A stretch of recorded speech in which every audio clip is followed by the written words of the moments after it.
নমস্কাৰ, মই নিপেন। আজি জুবিন দাৰ সন্দৰ্ভত কেইটামান কথা ক'ব ওলাইছোঁ মই, কাৰণ ইমান দিনে কথা কোৱা নাছিলোঁ, কাৰণ মই ভিডিঅ' বনাবলৈ এৰিছিলোঁৱেই। আকৌ মই জুবিন দাৰ কাৰণে ভিডিঅ' বনাব আৰম্ভ কৰিছোঁ, কাৰণ জুবিন দাৰ কাৰণে যদি এটা ভিডিঅ' নবনাওঁ মোৰ দেহটো শান্তি নাপাব। সেইকাৰণে জুবিন দাৰ বিষয়ে কেইটামান কথা ক'ব বিচাৰিছোঁ, আপোনালোকে মন দি শুনিব কথাখিনি। মানে মই বেলেগ দোষী নিৰ্দোষী কথা বাচিবলৈ নাযাওঁ। দোষী হৈছে তাত যিকেইজন মানুহ উপস্থিত আছিল, সাগৰত যিকেইজন মানুহে গা ধুব গৈছে, তাত যিকেইজন মানুহ উপস্থিত আছিল সেইকেইজনে হৈছে মেইন দোষী, আৰু বেলেগ কথা ক'বলৈ দৰকাৰ নাই। মই জানো সিহঁতৰ জুবিন দাৰ প্ৰতি বহুত মৰম আছে, বহুত মৰম আছে। অকল মৰম থাকিলেই নহ'ব, মানুহক মৰমতকৈ বেছি মই গম পাইছোঁ জুবিন দাৰ লগত বন্ধুৰ নিচিনাকৈ থাকে গোটেইকেইজন। মই দেখিছোঁ, আগৰ ভিডিঅ' দেখিছোঁ, বন্ধুত্ব নিচিনাকৈ থাকে, বহুত ভাল, বহুত মৰম চেনেহ আছে। অকল বন্ধুত্ব চিন ওলাই গ'ল, কাৰণ বন্ধুত্বতকৈ আগত হৈছে মানুহক কেয়াৰ লোৱা।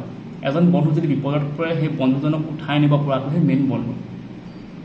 এতিয়া মই বিশেষ কথা এটা কৈছোঁ, জুবিন দাৰ বিষয়ে সিহঁতি চব জানে, কাৰণ জুবিন দাৰ লগত সিহঁত বহুত বছৰ আছে, 10-15 বছৰ দিন জুবিন দাৰ লগত। জুবিন দাই কি কৰি ভাল পায়, কি খাই ভাল পায়, কি কৰি ভাল পায় চব জানে।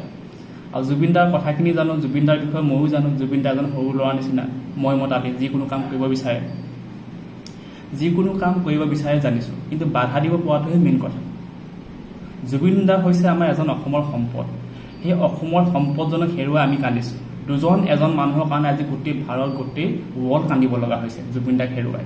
কাৰণ সিহঁতৰ মানে মতালিৰ কাৰণে, সিহঁতৰ যিবিলাক মানে কি বুলি কয়, সিহঁতৰ যিটো নেগলিজেঞ্চিৰ কাৰণে আজি আমি সকলো গোটেই ৱৰ্ল্ড কান্দিব লগা হৈছে তেখেতক হেৰুৱাই। মেইন কথাটো হৈছে সিহঁতি দুখী এনেকেই যে সিহঁতি আগতে গম পায় যিকেইজন তাত আছিলে, আৰু জুবিন দাৰ লগত যিকেইজন গৈছিলে 4জন, আৰু কিছুমানে শেখৰ সৈতে কৈ আছে মই এনেকৈ মিউজিকৰ কামহে কৰোঁ, আমুক কৰোঁ। সেইবোৰ কথা ক'বলৈ আমাক দৰকাৰ নাই, কাৰণ জুবিন দাৰ লগত গৈছে ইয়াৰ পৰা 4জন মানুহ। সেই গোটেই 4জন মানুহ হৈছে জুবিন দাৰ লগত, মানে জুবিন দাক কেয়াৰ কৰিব লাগিব। তাত কোনো মেনেজমেণ্ট নাই, তাত কোনো মেনেজাৰ নাই, তাত কোনো মিউজিচিয়ান নাই, তাত একো নাই। 4জন মানুহ গৈছে, গোটেই 4জনে জুবিন দাক কেয়াৰ ল'ব লাগিব। আৰু বেলেগ মই কথা ক'ব নাযাওঁ, সেই গোটেই 4জনে জুবিন দাক কেয়াৰ ল'ব লাগিব। আৰু সিহঁতি ইতিমধ্যে গম পায় জুবিন দাৰ ৰেষ্ট্ৰিক্টেড যিকেইটা মানে যাব লগা, সিহঁতৰ মানে কেইটামান ৰেষ্ট্ৰিক্ট জেগা আছে, জুবিন দা তাত যাব নোৱাৰে। এটা আছে পানী আৰু জুই। ডক্টৰে সিহঁতক কৈ থৈছে, বৰ্তমান ডক্টৰে মানে সিহঁতক আগতে কৈ থৈছে এইকেইটা জেগাত জুবিন কেতিয়াও যাব নোৱাৰে আৰু কেতিয়াও যাব নিদিবা। আৰু এইকেইটা কথা জানি সিহঁতি কিয় লৈ গৈছিলে জুবিন দাক, কিয় লৈ গৈছিলে? আৰু নিছিলে বা একো নাই, জুবিন দাক নাৱত ৰাখিব লাগিছিলে, পানীত পৰিবলৈ কেতিয়াও দিব নালাগিছিলে। আৰু সিহঁতি 4জনহে আগত গা ধুই আছিলে। মই পানীখিনিত দেখিছোঁ, কিন্তু যিখিনি আছাম এছ'চিয়েশ্যনৰ মানুহ আছিলে সিহঁতি এটাও গা ধোৱা নাই। আমাৰ ইয়াৰ পৰা জুবিন দাৰ লগত যিকেইজন মানুহ গৈছে গোটেইকেইজন মানুহ পানীত পৰি আছে, কাৰণ জুবিন দাক তাত চাবলৈ মানুহ কোন নাই। আৰু সিহঁতি লগৰকেইটা যদি পানীত পৰি থাকে, জুবিন দা পানীত পৰিব, সেইটো খাটাং, কাৰণ জুবিন দাই কাৰো কথা নুশুনে। আৰু ইহঁত যদি বামত থাকি জুবিন দাক যদি এনেকৈ যদি ধৰি থাকিলেহেঁতেন, আপুনি ইয়াত নামিব নোৱাৰিব, যাব নোৱাৰে, ডক্টৰে আপোনাক কৈ থৈছে, এইকেইটা কথা যদি কাণত যদি সোমোৱাই থাকিলেহেঁতেন এনেকৈ জুবিন দাক কেতিয়াও পানীত নপৰে, আৰু জুবিন দা আজি আমাৰ মাজত জীয়াই থাকিলেহেঁতেন। আৰু সিহঁতি নিজকে কৈ আছে আমি নিৰ্দোষী, আমি জুবিন দাক মানে গা ধুই থাকোঁতো আমি ৰক্ষণাবেক্ষণ দি আছোঁ। ৰক্ষণাবেক্ষণ দি থাকিলে নহ'ব। যি জেগাত মানে পৰিব নোৱাৰে সেইটো জেগাত পৰি থকা মানে জমৰ জেগাত পৰি থকা একেটা কথাই। সিহঁতি যে নিজকে নিৰ্দোষী কৰি আছে, আমি জুবিন দাক মৰা নাই, জুবিন দাই নিজে তাত গা ধুইছে, নিজে সাঁতুৰিছে। আৰু জুবিন দাৰ লগত গৈছিলে কোন? সিহঁতি গৈছিলে, কাৰণ জুবিন দাক যি জেগাত যাব নালাগে সেইটো জেগাত যাবলৈ দিব নালাগিব, সিহঁতি ৰক্ষণাবেক্ষণ কৰিব লাগিব। আৰু সিহঁতিহে সেইটো জেগাত গৈ পিনি আগতীয়াকৈ সিহঁতিহে গা ধুই আছে, এতিয়া বকি আছে আমি নিৰ্দোষী। এটা এক্সাম্পল দিছোঁ, সিহঁতি ছাপ'জ নিৰ্দোষী। এটা এক্সাম্পল দিছোঁ, মাক আৰু পুতেকৰ মৰম চেনেহটো বেলেগ। কিন্তু এজনী মাকে হঠাৎ এটা চুইমিং পুলত পুতেকক গা ধুৱাবলৈ লৈছে, কিন্তু মাকে ইতিমধ্যে জানে যে মোৰ পুত্ৰক ইয়াত গা ধুবলৈ নিলে হঠাৎ কিছুমান ঘটনা হ'ব পাৰে। কিন্তু ঘটনাটো হ'ব বুলি জানিও যে মাকে যে পুতেকক লৈ গৈছে, তাত গা ধুৱাবলৈ লৈ গৈছে।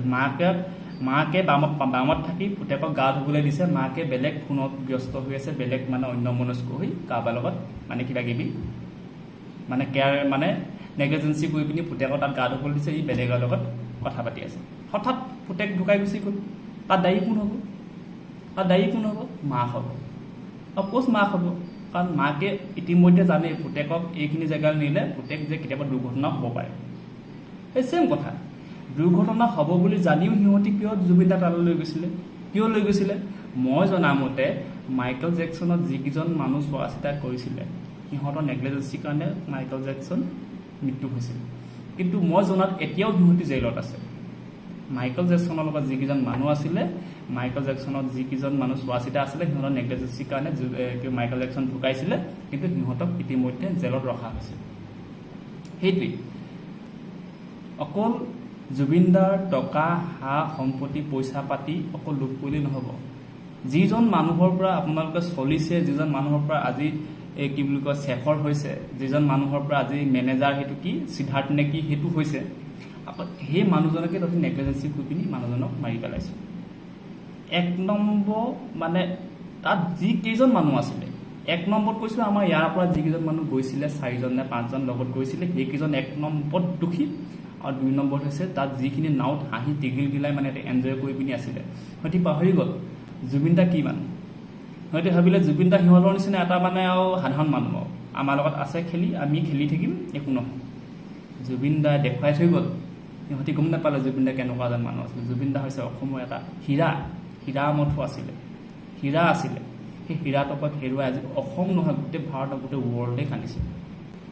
জুবিনদাক এনেকুৱা জেগাত নিব নালাগে। আৰু যিটো মই এতিয়ালৈকে গম পোৱা নাই সেই প্লেনিংটো কাৰ আছিলে, সেই প্লেনিংটো কাৰ আছিলে মই এতিয়ালৈকে গমেই পোৱা নাই। সেই ইয়ৰতলে মানে ইয়ক চক আমি চিনিয়ে নাপাওঁ, সেইবিলাক জেগা গৈয়ে পোৱা নাই, কাৰণ আমি এইবোৰ চিনি নাপাওঁ। কিন্তু সেই তেনেকুৱা সাগৰলৈ নিয়া আৰু সাগৰলৈ যোৱা প্লেনিংটো কাৰ আছিলে মোক সেইটো লাগে। আজিলৈকে মই গমেই পোৱা নাই সেই প্লেনিংটো কাৰ আছিলে। একদম সৰু ল'ৰা ছোৱালীৰ নিচিনাকৈ ফুৰে। জুবিনদাই কেতিয়াও ডাঙৰ হ'ব নোৱাৰিলে, এজন সৰু মানুহে হৈ থাকিলে। জুবিনদাই নিজৰ যিটো, মই জুবিনদাৰ কথা ক'বলৈ গ'লে শেষ নহয়। জুবিনদাই নিজকে এজন জুবিন বুলি কেতিয়াও ভাবিব নোৱাৰিলে। জুবিনদা এতিয়া VIP কি VVIP লেভেলত ঘূৰি ফুৰিব পাৰিলেহেঁতেন। বলিউডত থকা হ'লে গোটেই ৱৰ্ল্ডত ঘূৰি ফুৰিব পাৰিলেহেঁতেন, কিন্তু তেখেতে ঘূৰি ফুৰা নাই। তেখেত মাটিৰ মানুহ, তেখেত অসমৰ মানুহ, অসমৰ জেগালৈ ঘূৰি আহিছে। কি কাৰণে? অসমক ভাল পায়, জনসাধাৰণক ভাল পায়। জুবিনদাই এটা প্ৰমাণ কৰি থৈ গুচি গ'ল, তেখেত মৰিও এটা প্ৰমাণ কৰি থৈ গুচি গ'ল। অকল জীৱনত টকা পইচাই নহয়, টকা পইচাই সকলো নহয়। জীৱনত অকল টকা পইচাই মেইন নহয়। জুবিনদাই মানুহ ঘটিছিলে, মানুহ চাৰিওফালে মানুহ। তেখেতে টকা সংৰক্ষণ কৰা হ'লে আজি বহুত পাহাৰ হৈ গ'ল, কিন্তু তেখেতে চব মানুহক বিলাই সকলো পইচা শেষ কৰি দিছে, কাৰণ তেখেতক মানুহক ভাল পায়, তেখেতে মানুহক ভাল পায়। জুবিনদাই কোনো VIP ট্ৰিট দিবলৈ দৰকাৰ নাই, কোনো VIP মানে ট্ৰিট দিবলৈ দৰকাৰ নাই। তেখেতক এজন সাধাৰণ মানুহ হিচাপে ব্যৱহাৰ কৰিলেই হ'ল। কিন্তু মই লাষ্টত দেখা কৈ থৈ যাওঁ, জুবিনদাক যিকেইজন মানুহে লৈ গৈছিলে এই নাওত, যিকেইজন মানুহে গা ধুৱাইছিলে, ফুল্লি গোটেইকেইজন মানুহ দোষী আৰু সিহঁতি শাস্তি পাব লাগে। ধন্যবাদ।